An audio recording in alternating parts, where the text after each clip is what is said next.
యూదా ఇశ్రాయేలీల 42 రాజుల చరిత్ర గురించి మనం తెలుసుకుంటాం కదా. ప్రియ సహోదరి సహోదరులారా, ఈరోజు యూదా ఇశ్రాయేలీల 37వ రాజు, ఇశ్రాయేలీల 14వ రాజు జకరియా రాజు పరిపాలించిన కాలం 6 మాసములు.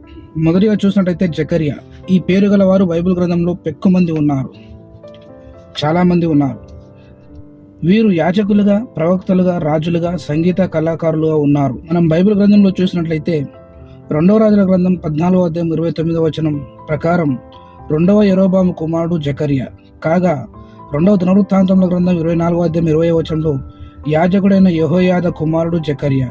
లూకా సువార్త 1వ అధ్యాయం 7వ వచనం 8వ వచనంలో బాప్తిసమిచ్చు యోహాను తండ్రి జకరియా. జకరియా 1వ అధ్యాయం 1వ వచనంలో ఇద్దో వంశంలోని వాడు జకరియా ప్రవక్త. ఇదే వంశంలోని మొదటి దినవృత్తాంతం 27వ అధ్యాయము 21వ వచనంలో జకరియా కుమారుడు యుద్ధో. వీరి ముత్తాత పేరు మరల కుమారుడికి నామకరణం చేయటం విశేషం. మొదటి దినవృత్తాంతముల గ్రంథం 24వ అధ్యాయం 25వ వచనంలో ఇష్షియా కుమారుడు జకరియా.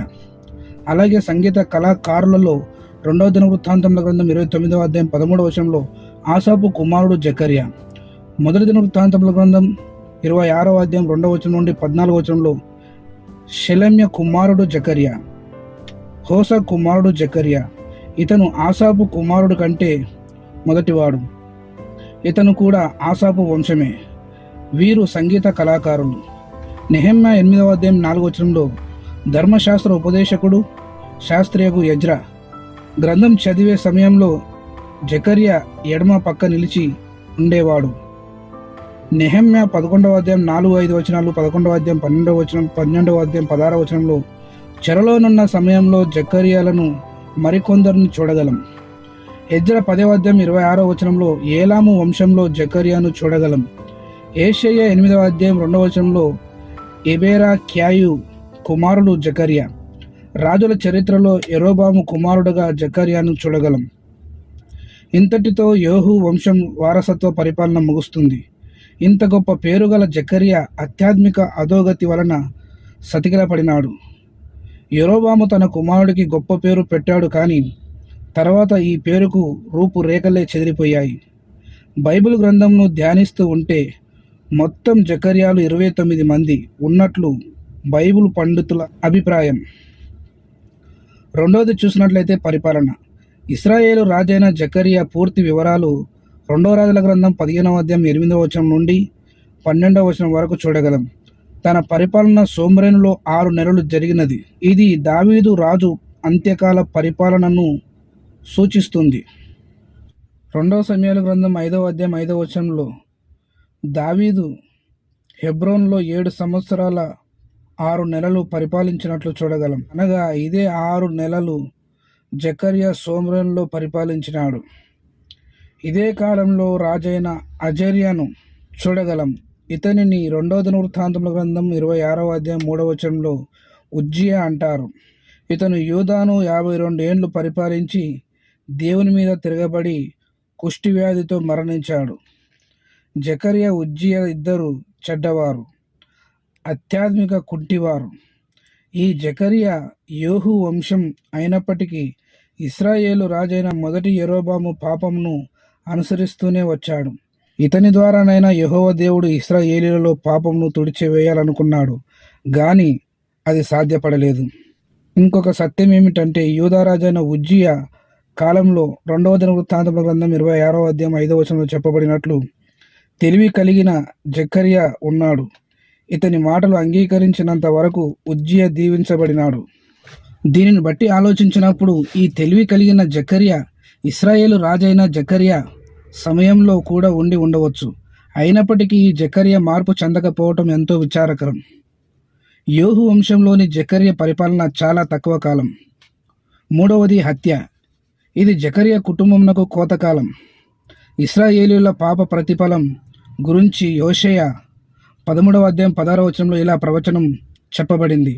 సోమ్రేను తన దేవుని మీద తిరుగుబాటు చేసెను గనుక అది శిక్ష నందును. జనులు కత్తిపాలగుదురు, వారి పిల్లలు రాళ్లకు వేసి కొట్టబడుదురు, గర్భిణీ స్త్రీల కడుపులు చీల్చబడును. ఈ మాటలు ఈ రాజుల కాలంలో అక్షరాల జరిగినవి. ఇదే పాపపు కోత. 2వ రాజుల గ్రంథం 15వ అధ్యాయం 10వ వచనంలో, సమయం రానే వచ్చింది, తన తండ్రిలాగా 41 ఏండ్లు ఇశ్రాయేలీయులను పాలించుటకు వీలు లేదు గనుక యాబేషు కుమారుడైన షల్లూము అతని మీద కుట్ర చేసి జనులు చూచుచుండంగా అతని మీద పడి అతనిని చంపి అతనికి మారుగా రాజయ్యాడు.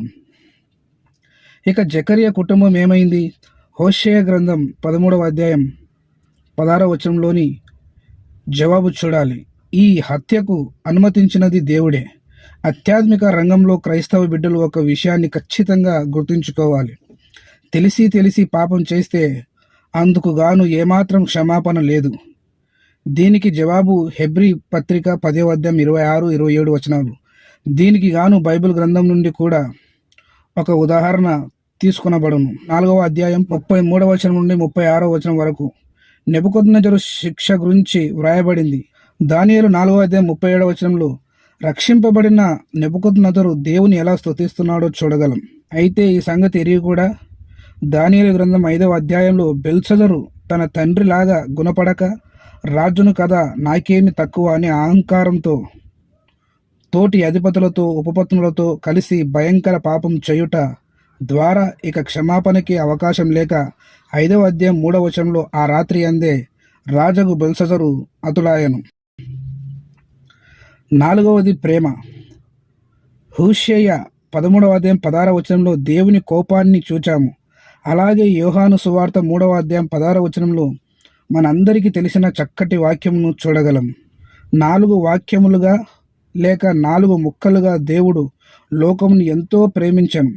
అంతేకాదు ఈ 4 మాటలు 4 సువార్తలకు సూచనగా నున్నది.